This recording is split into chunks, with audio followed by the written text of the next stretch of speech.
கலைஞர்களே, ஆணோ பெண்ணோ அவர்களுடைய ஒரே ஒரு தலைமுடியை கொண்டு அந்த முடிக்குரியவரின் முழு உருவத்தையும் சித்திரமாக வரையவோ அல்லது சிலையாக வடிக்கவோ முடியுமா? முடியும் என்று சாஸ்திரங்கள் கூறுகின்றன. சரி, இம்முறையில் சிலை வடிக்க தேர்ந்தெடுக்கப்படும் முடிக்குரிய நபருக்கு மற்றவர்கள் கண்படாத இடங்களில் மருவோ மச்சமோ இருந்தால் அதையும் சித்தரித்து விட முடியுமா? அதுவும் முடியும் என்று சாஸ்திரம் சொல்லுகிறது. சாத்திரம் சாத்திரம், இதை உங்களால் செய்து காட்ட முடியுமா? மன்னா, செத்தவர்களையும் பிழைக்க வைக்க முடியும் என்று கூடத்தான் சாஸ்திரங்கள் கூறுகின்றன. எனக்கு நேரடியான பதில் தேவை. உங்களால் முடியுமா முடியாதா? எங்களால் முடியாது. மன்னா, இந்த சாதாரண விஷயம் பற்றி தெளிவு பெறத்தானா இந்த மகாமேதைகளை வரவழைத்தீர்கள்? இதற்கு பதிலை மரத்தடி ஜோசியன் சொல்லிவிடுவானே. மரத்தடி ஜோசியனிடமா? ஆமண்ணா, மரத்தடி ஜோசியனிடம் சென்று கையை நீட்டினால் அதில் உள்ள ரேகைகளை பார்த்து, ஐயா, உங்களுடைய மர்மஸ்தானத்தில் மிளகளவிற்கு மச்சம் இருக்கிறது, அது மட்டுமல்ல உங்களுடைய மனைவிக்கும் அதே இடத்தில் அதே விதமான மச்சம் இருந்தே தீர வேண்டும், அது உண்டா இல்லையா என்று சரிவர தெரிந்து கொண்டு வா, பிறகு நான் ஆருடம் சொல்லுகிறேன் என்று திருப்பியே அனுப்பி விடுவான். வருகிறீர்களா? இதற்காக மரத்தடி ஜோசியனிடம் நான் வர வேண்டுமா? சந்தேகம் என்னும் நாரச்சேற்றிலே புரண்டு கொண்டிருக்கும் நீங்கள் தெளிவு பெற வேண்டுமானால் வந்துதான் தீர வேண்டும். சபை கரையலாம்.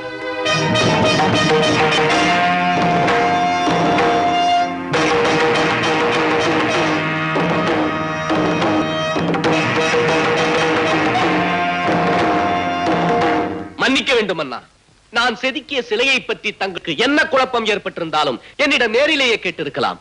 அதை விடுத்து இதை அரசவை வரை கொண்டு வந்தது. சரி, நீ செதுக்கும் சிலையை ரசிக்கிறாய் அல்லவா? சுவைக்காத ஒன்றை உண்ண முடியாது, ரசிக்காமல் எதையும் உருவாக்க இயலாது மன்னா. அந்த ரசனை எப்படிப்பட்டது? அது எதை அடிப்படையாக கொண்டது?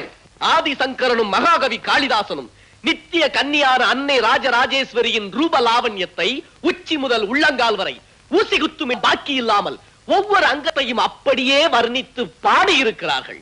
அவர்கள் இருவரும் எந்த அடிப்படையில் ரசித்தார்களோ அதே அடிப்படையில் தான் நானும் ரசித்தேன், சிலையாக வடித்தேன்.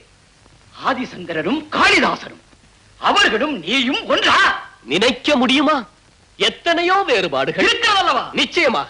ஆதிசங்கரனும் காளிதாசனும் தெய்வ சிலையை உயிருள்ள ஜீவனாக பார்த்தார்கள், நானோ உயிருள்ள ஜீவனை தெய்வ சிலையாக பார்த்தேன். பார்த்தேன் என்பதை ஒப்புக்கொள்ளுகிறாய்? நான் பார்த்ததை நீங்களும் பார்த்தீர்கள். நான் பார்க்காத நேரத்திலும் நீ பார்த்திருக்கிறாய். மன்னா, தாங்கள் எதனால் இந்நிலைக்கு ஆளானீர்கள் என்று எனக்கு இப்போதுதான் புரிகிறது. மச்சத்தை நான் சித்தரித்தது தங்களது மனைவியின் ஒரே ஒரு தலைமுடியை பார்த்ததால் மட்டுமல்ல என்பது தங்களது முடிவு. ஆமா, தவறு செய்து விட்டேன் மன்னா. அதற்குரிய தண்டனையை அனுபவிக்க தயாராக இரு. நான் செய்த தவறு என்னவென்று சரிவர தெரிந்து கொண்டு அதற்குரிய தண்டனையை கொடுங்கள். அவசரப்பட்டு பழி பாவத்திற்கு ஆளாகாதீர்கள். நான் எந்த இடத்திலே தவறு செய்து விட்டேன் தெரியுமா?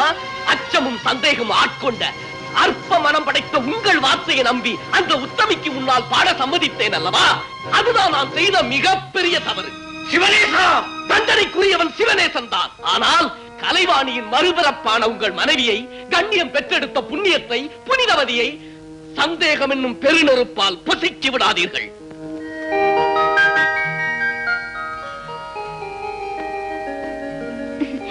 சிவனேசரை தலைமை கலைஞராக நியமித்து விட்டீர்களா?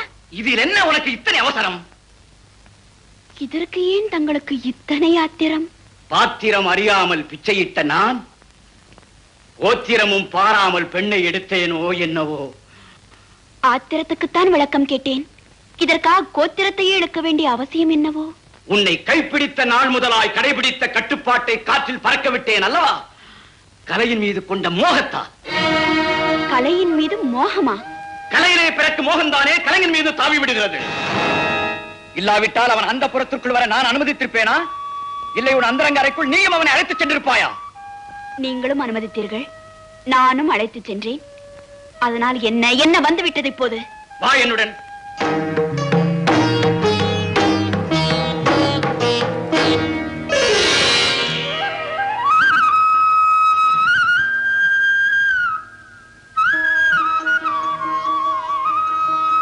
இது யாருடைய சிலை? கேட்பானேன், என்னுடையதுதான். இதை பூரணமாக உற்றுப்பார்.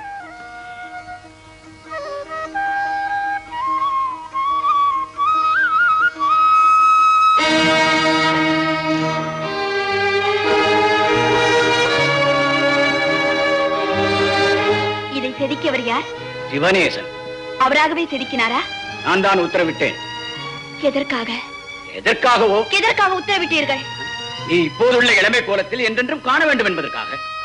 நீங்கள் இவ்வளவுதானா? வளரும் தன்மையுள்ள அன்பையும் பாசத்தையும் நிலையாக எண்ணாமல் அழியும் தன்மையுள்ள உடலை சிலைவடிக்க சொன்னீர்களே, நீங்கள் இத்தனை வெறியனாக இருப்பீர்கள் என்று நான் எதிர்பார்க்கவே இல்லை. நான் வெறியனா? அற்பன் என்று கூட சொல்லலாம். அது என் வாயில் வரக்கூடாதே. நீ என்னை அற்பன் என்று சொல்கிறாயா? தன் மனைவியை பிறந்த மேனிக்கு சிலை வடிக்கும்படி இன்னொருவரிடம் சொல்லும் ஒருவரை உலகத்தில் எத்தனை கேவலமான பெயர்கள் உண்டோ அத்தனையும் சூட்டி அழைக்கலாம். உமா! என்ன உமா?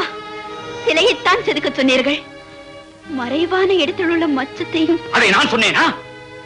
நீங்கள் சொல்லாமல் எப்படி செதுக்க முடியும்? முடியை கொண்டு செதுக்கியதாக அவன் சொல்லுகிறான். முடிகிற காரியமா? பார்த்தவர்கள் சொல்லாமல் எப்படி செதுக்க முடியும்? பார்க்கும் சந்தர்ப்பத்தை அவனுக்கு நீயே அளித்து விட்டாய். நானா? அதற்கு ஆதாரம் தாங்களே திறந்து காட்டினீர்கள் என்று அவனே சொன்னானே. என் மன்னா, யானை கண்ட குருடன் போல் இப்படி எதையோ பார்த்து எண்ணத்தையோ கேட்டதின் காரணமாகத்தான் சந்தேகம் என்னும் பெரும் பேய் பிடித்து அலைகிறீர்கள். நான் நம்புகிறேன், அந்த தெய்வீக கலைஞர் ஒரு முடியை கொண்டு தான் அந்த மச்சத்தையும் செதுக்கியிருக்கிறார். அதை இன்னமும் உணர இயலாமல் என் பெண்மை துடிக்கும்படியாக கேட்டீர்களே, அதற்காக விடையளிக்கிறேன். திறந்து காட்டினீர்களே என்று அவர் சொன்னது நான் பரிசளித்த தங்க தேங்காயை நானே திறந்து காட்டியது பற்றித்தான். அறைக்குள் இருந்தபடியே உன் தாவணி தலைப்பை அவன் இழுத்தது? அவர் இழுக்கவில்லை, நான் தங்களிடம் சிக்கியிருக்கிறேன் அல்லவா? அதே போல என் தாவணி தலைப்பு தங்கள் அரண்மனை கதவு தாழ்பாலில் தற்செயலாக சிக்கியது. தாழ்பால் தங்கள் சிக்கல். புரிகிறதா? கேட்பதற்கு முன்பே வக்கனையாக பதில் சொல்கிறாயே. எந்த கணமும் கேட்டு விடுவேன் என்று பதிலை தயார் செய்து வைத்திருக்கிறாயோ? சத்தியத்தை அந்த நம்பிக்கை துரோகி சிவனேசனை நார் நாராக கிழித்தெறிந்து விடுகிறேன். இல்லங்கள், உங்கள் கருத்துப்படியே வைத்துக் கொண்டாலும் தண்டனைக்குரியவள் நான் தானே. என்னை தண்டியுங்கள். அவனுக்கு அளிக்கப் போகும் தண்டனையை கண்டு துடிக்கப் போகிறாய் அல்லவா? அதுதானடி உனக்கு தண்டனை. நீ சொன்ன விஷயங்களை எல்லாம் நானும் யூகித்தே வைத்திருந்தேன். ஆனாலும் அது இவ்வளவு தூரம் கொண்டு போய் விடும் என்று நான் எதிர்பார்க்கவே இல்லை. இதையெல்லாம் நான் தங்களிடம் சொன்னதா? ஓ, எனக்கு தெரியாதா? நீ பயப்படாதே. மன்னர் வருகிறார். போ, போ, போ. அமைச்சரே, இதில் கண்டுள்ள உத்தரவை உடனே நிறைவேற்றுங்கள். ஆணை.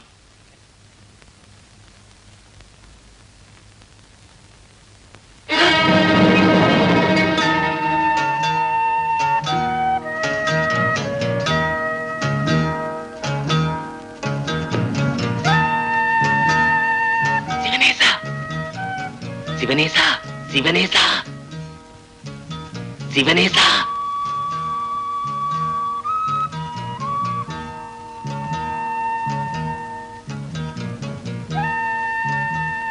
அமைச்சர் பெருமானே, தாங்கள் இந்த நேரத்தில்? அதை விடப்பா, ஏன் எதற்காக என்ற எந்த கேள்வியும் கேட்டுக்கொண்டு நிற்காமல் நீ இக்கணமே புறப்பட்டு பொழுது விடுவதற்குள் இந்த நாட்டின் எல்லையை தாண்டி ஓடிவிடு. எதற்காக? ஓ, அதைத்தான் கேட்க வேண்டாம் என்று சொன்னேனே. காரணம் கூட கேட்காமல் எப்படி அமைச்சரே? ஓ, இந்த ஓலையை படித்து பார். அமைச்சருக்கு அரசரின் ஆணை. நடத்தை கட்டவனும் நம்பிக்கை துரோகியுமான சிவனேசன் நிரந்தர குருடனாக வண்ணம் ஒழுந்து விட்டெறியும் தீப்பந்தத்தால் அவனது 2 கண்களையும் பொசுக்கி விடுங்கள். இவ்வளவுதானா? சிவனேசா, இதை விட பெரிய தண்டனை அல்லவா நான் எதிர்பார்த்தேன். எப்படி? அந்த அளவிற்கு மன்னரே என்னிடம். சிவனேசா, நீ மட்டும் மகாராணியின் சிலையை வடிக்க மறுத்திருந்தால் இந்த வினையே ஏற்பட்டு இருக்காதப்பா. சரி, இனி பேசி பயனில்லை. நீ உடனே புறப்படு. புறப்படாவிட்டால் உன் கண்ணை இழக்க நேரிடும். அமைச்சரே, என் கண்ணை பற்றி கவலைப்படும் அளவிற்கு அந்த பெண்ணை பற்றி நீங்கள் கவலைப்படவில்லையே. பெண்ணை பற்றி நாம் கவலைப்பட்டு என்ன செய்வது? மகாராணியை நம்மால் காப்பாற்றி விட முடியுமா? மகாராணியை காப்பாற்ற நம்மால் மட்டுமல்ல, உங்கள் மாமன்னராலும் முடியாது. ஆனால் மகாராணியின் மானத்தை காப்பாற்ற என்னால் முடியும் என்று நான் நம்புகிறேன். எப்படி? உங்கள் ஆலோசனை கேட்டு பேடியை போல இரவோடு இரவாக ஓடாமல் இருந்தால். ஓடாமல் இருந்தால்? அமைச்சரே, மன்னர் எனக்கு இப்படி ஒரு தண்டனை வழங்கியிருப்பது மகாராணிக்கு தெரியும் அல்லவா? தெரியும். மகாராணிக்கு தெரியும் என்பது மன்னருக்கும் தெரியுமா? நன்றாக தெரியும். நிலைமை இப்படி இருக்கும் பொழுது நான் தலைமறைவாகிவிட்டால் இந்த தகவலை தந்து என்னை தப்பி உடைச்சவர் யார் என்ற கேள்வி மன்னருக்கு எழும் அல்லவா? எழும். யாரை சந்தேகிப்பார்? மகாராணியை தான். அதற்கு நானே இடம் கொடுக்கலாமா? இதோ பார் சிவனேசா, நான் இங்கு வந்திருப்பது என் பதவி பறிபோனாலும் ஒரு மாபெரும் கலைஞனின் பார்வை பறிபோய் விடக் கூடாது என்பதற்காகத்தான். நினைத்துப் பார், இந்த பயங்கர முடிவெடுத்திருப்பது மன்னர் அல்லவா? அமைச்சரே, முடிவெடுப்பதற்கு இவர் யார்? அவர் இந்நாட்டு அரசரப்பா. ஆமா, அவர் இந்த நாட்டுக்கரசர். மகாராணியார் கற்புக்கரசி. அந்த கற்பரசிகளுக்கெல்லாம் பேரரசியாக விற்றிருக்கிறாளே சமயபுரத்தாள். அவளுக்கு தெரியும் அல்லவா சத்தியம் என்னவென்று? நன்றாக தெரியும். அந்த சத்திய சுரூபினி இதற்கு என்ன முடிவெடுக்க போகிறாள்? அதைத்தானே நாம் பொறுத்திருந்து பார்க்க வேண்டும். சிவனேசா, தெய்வம் இதற்கு நீதி வழங்காமல் விடாது. ஆனாலும் அதற்கு எவ்வளவு காலம்? என்ன காலம்? அரசன் அன்று கொள்வான், தெய்வம் நின்று கொல்லும் அப்பா. அமைச்சரே, இந்த பழமொழியில் வரும் அன்று நின்று என்ற பதங்கள் காலத்தை குறிப்பதல்ல. சமயபுரத்தம்மா போற்றி, சமயம் வந்தருள்வாய் போற்றி, கண்ணபுரத்தம்மா போற்றி, கவலையெல்லாம் தீர்ப்பாய் போற்றி, உண்மையின் குருவே போற்றி, உமையவளாயானாய் போற்றி, கற்புக்கு அணியே போற்றி, கனலாக நின்றாய் போற்றி, இருளகற்றும் ஒளியை போற்றி, இன்னலெல்லாம் விலகுங்கள். சிவனேசா, நான் அவ்வளவு சொல்லியும் மறுத்து விட்டாயே. உனது கண்களை பொசுக்க கால தூதர்களைப் போல காவலர்கள் வந்து கொண்டிருக்கிறார்கள் பார்.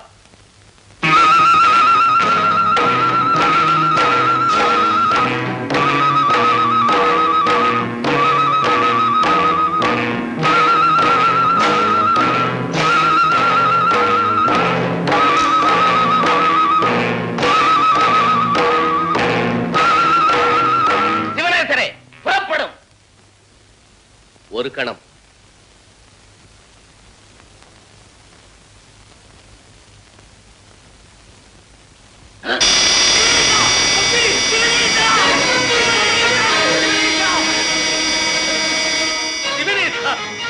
என்ன கொடுமையப்பா இது! தம்பி, என்ன காரியம் செஞ்சிட்டப்பா? அமைச்சரே, மன்னரின் அகக்கண்களை திறக்க வேண்டும் என்று என் அன்னையிடம் வேண்டிக் கொண்டேன்.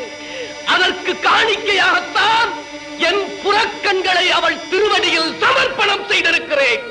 இதை உங்கள் மன்னரிடம் தெரிவியுங்கள். அம்மா, அம்மா, அம்மா.